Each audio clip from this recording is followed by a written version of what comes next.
everyone. Here's what's coming up tonight on News Center Now. 6 months ago, plans were scrapped for a massive cold storage warehouse facility here behind me. Now those plans are revived thanks to some new funding. Plus, live coverage of the inauguration of Janet Mills, Maine's 75th governor, what's on tap, and where you can watch on air and online. And minimum wage got an increase. Yesterday, it went up to $11. So what does it mean for Maine workers? I talked to the experts. This is News Center Now.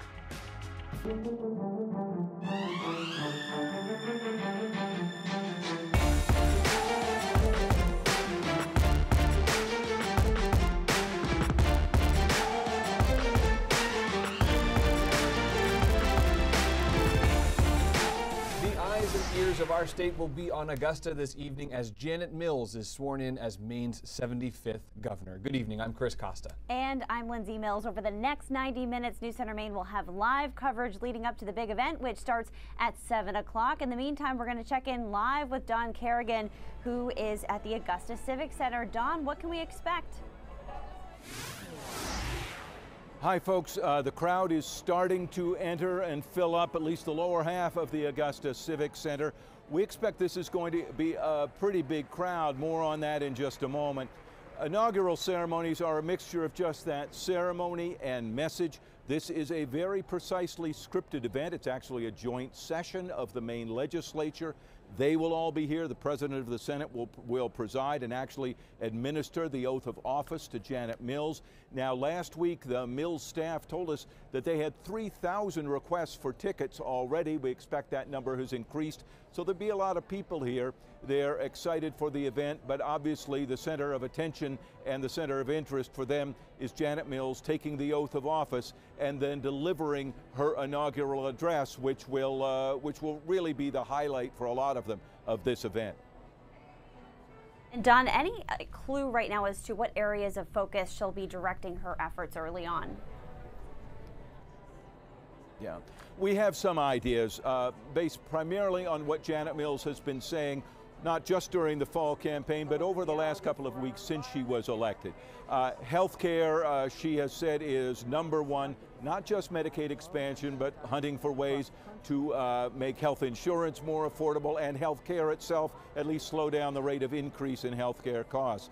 She talks about education, expanding pre-K programs, and trying to increase funding equity between rich and poor schools. She talks about the need to take much tougher and broader action about opioid drugs, talks about trying to reduce property taxes in Maine. That means presumably more funding for local communities. And she's spoken a lot about climate change. We expect to hear comments regarding that, maybe alternative energy as well.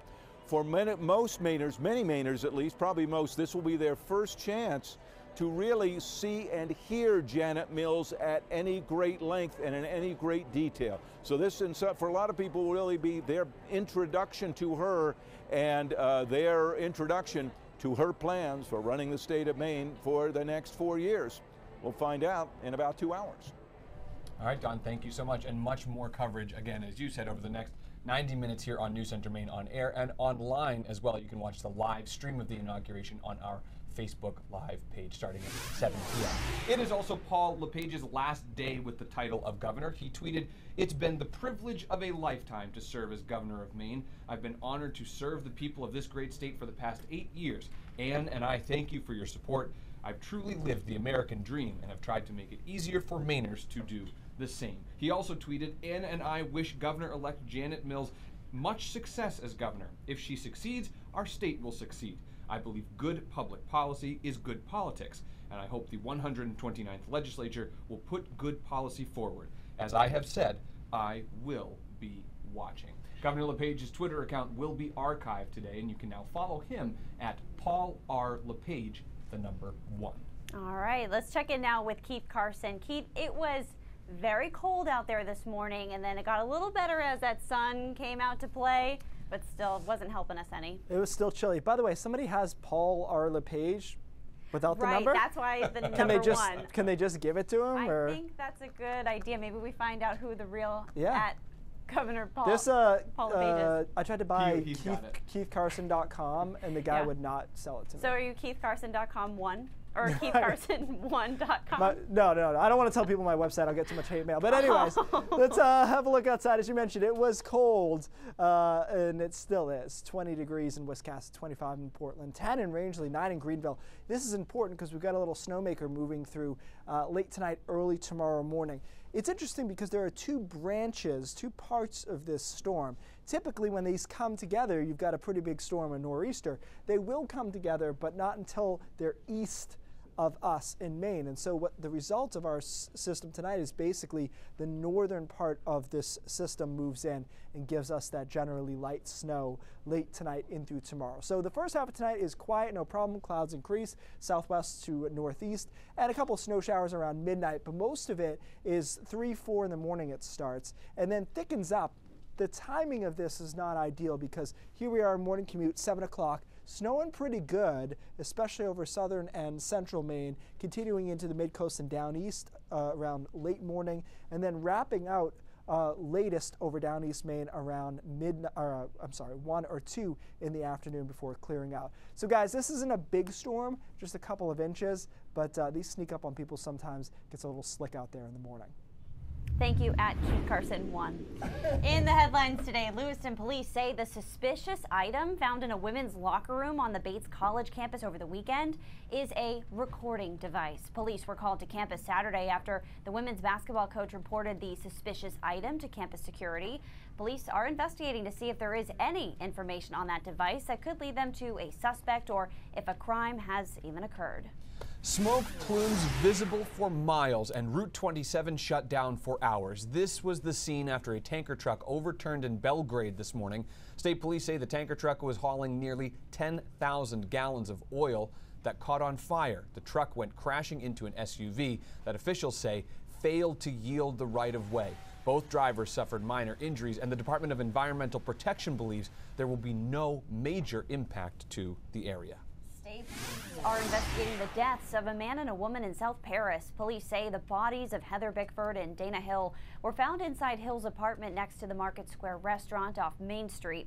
Police are not saying right now if the deaths are considered suspicious. The bodies of the victims are at the medical examiner's office for autopsies. Bickford's 2 children, an 8-year-old and a 2-month-old, were found inside the apartment.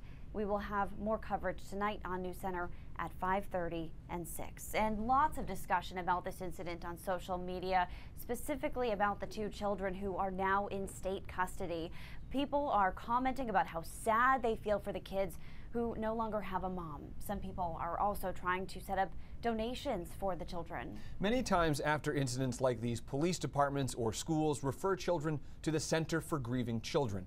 We sat down with the program director to talk about how people in the community can help kids in these types of situations.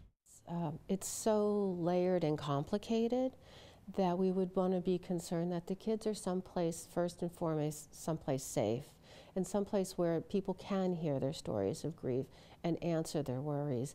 And, you know, the kids are going to be worried about who's going to take care of me. Florence Young works for the Center for Grieving Children. She's spent her career helping children cope with trauma, including working for Child Protective Services. She says trauma at a young age can severely affect a child's emotional and physical health. Help from adults around them is critical. Asking sort of open-ended questions of a child and waiting for opportunities to acknowledge their sadness and their grief. And you don't need to go into deep details. Really let them come from their place of sadness or fear or trauma. And of course, any of these things are very traumatic for children. The deaths in South Paris are the second incident in less than a month where children were in the home where their mother was found dead. An 11-year-old boy in Richmond found his mother and her longtime boyfriend dead after a murder-suicide in mid-December. To a child, adults always seem to have an answer, but Florence says in these situations, it's okay if they don't. It's hard for adults to see kids in a lot of pain, and these kids, they're going to have a hard time. The Center for Grieving Children has resources for parents, family members, friends, and others. We've posted that information on our website. All right. right, moving on now. It's something that earned Mainers tens of millions of dollars last year. Airbnb hosts in the Pine Tree State raked in a total of $66 million in 2018. The Portland Press Herald reports it's a 53% increase over the previous year. There were roughly 425,000 visitors to Maine who stayed at an Airbnb. That was a 50% jump from the previous year and more than double the number of people who used the service 2 years ago. The opportunity is to take more control over the project, make sure it's designed to fit in the port in a more integral way, and really make sure that we're meeting the needs of Maine businesses. That was the CEO of Maine's Port Authority in June talking about plans to still pursue a multi-million-dollar cold storage warehouse in Portland's waterfront, despite a sudden lack of interest from Americold, the international company that did show interest in taking on the project. Now, those plans to take more control are a little more clear today, as the Port Authority is announcing a decision to invest $16 million to make that massive facility a reality. There's a real need here. Building a cold storage warehouse facility at Portland's International Marine Terminal has been a top priority for state and local leaders for some time now. But in June, those plans had to go on the back burner due to a lack of interest and funding. That was until now. The Maine Port Authority Board voting to pursue plans to invest $16 million into building the facility. Half of that money will come from the Maine Department of Transportation. They still need to secure the other half from a new market tax credit program. The Maine Port Authority CEO, Jonathan Nass, says they hope to do so before spring, then find an interested developer. We know there's a lot of interested folks. The roughly $30 million climate-controlled facility could cater to businesses in Maine and abroad. Folks selling frozen blueberries from Washington County would certainly want to use it. Frozen potato products from Aroostook County would be interested in it. Fish products, both importing and exporting. And something you might not think of, biopharmaceuticals. A lot of the products that IDEX makes need to be refrigerated as they're being shipped. The Port Authority hopes to break ground by year's end. We have a number of studies that show millions, hundreds of millions of dollars in economic development created by a cold storage here in Portland. Now, the plans did not come about without controversy. In September of 2017, there was a zoning change to allow the former plan for a about 70-foot tall warehouse. Opponents, who included property owners, were concerned about the impact the structure could have on their property values. The start of the new year means the minimum wage has gone up in Maine. Cameron O'Brien talks to the experts, and they find out what kind of impact this can have on Maine's future. And Janet Mills has a strong connection to a former Maine politician. We'll find out how a strong relationship started before she even met Margaret Chase Smith for the first time. And during our commercial break on our Facebook live stream, how are your New Year's resolutions going? Minimum wage in the state of Maine increased by $1 yesterday, and that means people working base wage jobs will now make $11 an hour. So how does that increase impact the state's workers and our economy? Cam O'Brien is here with us with the latest. Hey, Cam. Hey, y'all. Over the course of the year, 1 in 4 Mainers will be directly impacted by this wage increase. The pay raises looking to total $111 million in 2019. On January 1st, Maine increased minimum wage from $10 to $11 per hour. The wage has gone up incrementally by $1 since 2017, thanks to a 2016 referendum approved by Maine voters. Arlo Hennessy just left their minimum wage job recently. They say every dollar counts. You know, every couple cents makes a really big difference, especially when you're not getting consistent raises as part of your position, especially if you're one of 8 staff members. That might not actually have opportunities for advancement. The Maine Center for Economic Policy says the wage increase bolsters Maine's economy. Not only do they sort of help boost morale and retention rates among employees by making sure that they're paid fairly for the work that they do. It also means that when folks have more money in their wallets and larger paychecks, they go out and spend that money. So it means that there's more money circulating in the economy. The Maine Heritage Policy Center disagrees. They say they've talked to several small businesses that are on the brink of closing their doors. There is no, big pot of money out there for them to reach into to pay for these wage increases year after year. year. And it's really hurting their businesses when they have to scale back their operations, either cut hours for workers or maybe open an hour later, close an hour earlier. Arlo says this increase gives people a better chance at getting by. When food is going up like every week, when housing is going up, and there's no stop on the cap of rent, I think every dollar that people can save, it makes a huge difference.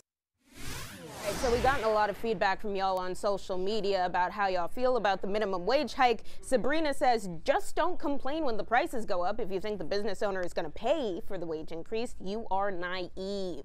They'll cut the costs elsewhere, like paid time off for employees, health care. They'll cut hours and raise their prices. Now, Ben Nichols thinks that it's great. He said workers are just trying to make a living. They're not volunteers.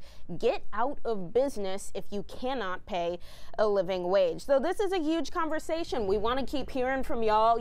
Go to our Facebook page, get to the live stream and comment what you think about this wage increase. There's another one in 2020. It goes to $12 and that'll be the last one. So let us know what you think. Is it a good thing or a bad thing for the state? All right, Kim, thank you so much. Thank you. Coming up, we get to know the newest junior firefighter with the town of Newport, and it's a kid that certainly knows what it means to fight. And we're going to check in on Keith's forecast coming up. Seriously? Asterisk.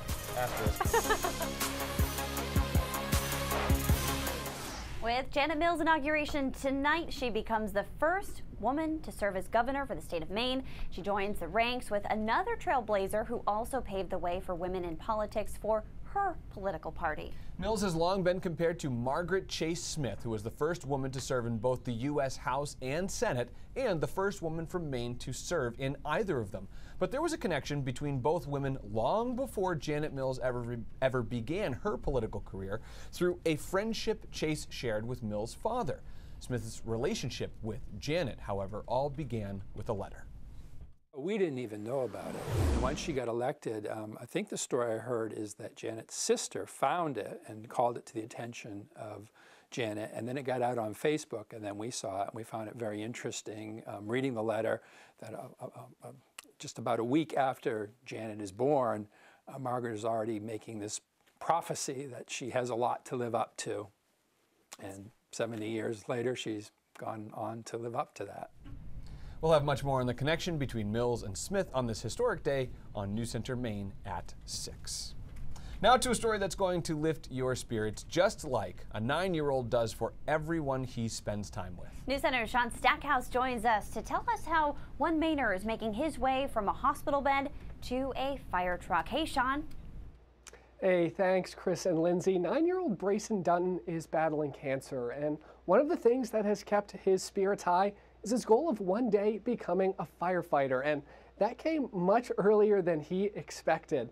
Now, after having a cancerous brain tumor removed, he got a visit from members of the Newport Fire Department where he was named a junior firefighter. And Brayson still has a long way to go before he's a full-time firefighter, but his resilience during his cancer treatment has left his mother confident and proud. Is such a strong kid. He's my biggest hero out of anybody in the world. He is my biggest hero. He is almost like none of this is a bother to him. It's more of just a sort of like an inconvenience. And I'll have all the details on Brayson's meeting with the Newport firefighters tonight at 5:30. Chris and Lindsay. I'm Sean, looking forward to that one. That's awesome. I mean, I know they have those touch a truck events, right? Yeah. Where kids can come out and get in the fire trucks, the police cars, the emergency vehicles, and it is so cool for them. How exciting. Yeah.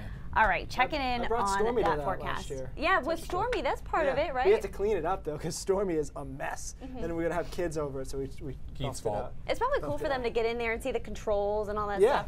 Yeah, well, I left the car running and didn't tell the parents though, so we had to fix that. That was a bit of an insurance liability there, I think. All right, it's cold out there right now. 20 in Wiscasset, 20 in Rockland, 10 in Rangeley, 9 in Greenville, and all of this setting the stage for a relatively light snow event, but one that I feel like people haven't talked about much. We have, but people seem surprised when I told them it's going to snow tonight and into tomorrow. So here's a 1-2 piece of energy. Typically the southern stream is the stronger of the two parts of energy, but this time it's going to sail to our south, and we'll get mainly the northern stream giving us the snow overnight tonight and into tomorrow. But it makes the forecast less complicated and a little bit more straightforward. So we start clouding up late tonight. First half of tonight's fine. Maybe a few snow showers around midnight, but it's not until 3, 4 in the morning for most of us that the snow starts to develop. The timing, though, is not good because 5, 6, 7 o'clock is when we have some of our heaviest snow, basically statewide, but especially along the coastline here. And so it's snowing pretty heavily through the morning commute, through the middle of the day, and then clearing out during the afternoon over down east. Maybe a little bit of sunshine to end the day over southern and central Maine after that fresh snowpack. And then Friday is a quiet day, partly cloudy, and Saturday looks pretty quiet as well. So snowfall amounts haven't really had to change here. I did bump this line just a bit west-northwest. I mean, we're splitting hairs here probably, but I think 2 to 4 is a better range for western Maine than 1 to 2. Regardless, I don't see too many people over 4 inches of snow, but it happens a relatively short period of time, and again, it happens in the morning during the commute. After that, Friday and Saturday are quiet. Saturday night, we could get a little rain shower activity changing over to a little sleet. Sunday, Monday look quiet, and then another more formidable storm looks possible on Tuesday, Wednesday. This one interests me because it may be the first storm in a while that could be a legitimate snowstorm. So we shall see. We got time, guys. Hey, we talked about this in November, how if we got a little lull, all of a sudden these averages will come back to average, and look at that. We're almost dead on average in Portland and a little bit above average still in Bangor, but overall, things coming back to reality. So a little snow tomorrow, and then we'll watch what happens Tuesday, Wednesday next week. But again, I just feel like people don't get that it's going to snow tomorrow, and I don't know, maybe it was the holidays, because I know that the team's been forecasting it for days, but just, it's going to snow. FYI. Do not be surprised. Don't at me, okay? At Keith Carson 57, whatever it is. Raindrops when we come back. Okay, this one's pretty light, but pretty cool. 24.9 billion pixel photo taken in Shanghai. Ooh, wow. So, I like this. Isaac, zoom back out if you can. Okay, and just pick a random spot like real far away. I don't know, whatever, pick a building. It's unbelievable. Like you can literally see people sitting on the roof from miles away. So this was the second highest resolution photo ever taken, and it was all taken in one panorama. You can waste a lot of time here. People this could find be so all good kinds for your of Instagram game. Yeah, no, you don't want to see this many pixels of me. Nah. But you can like zoom in. It's you not want to zoom in on my that's pretty shirtless cool. baby pics that I post on there. Oh my God. I don't think we need Count to your see hair that. follicles. No, but that is really, really cool. Never seen technology like that before. That's awesome. News Center Maine at 5:30 starts right now.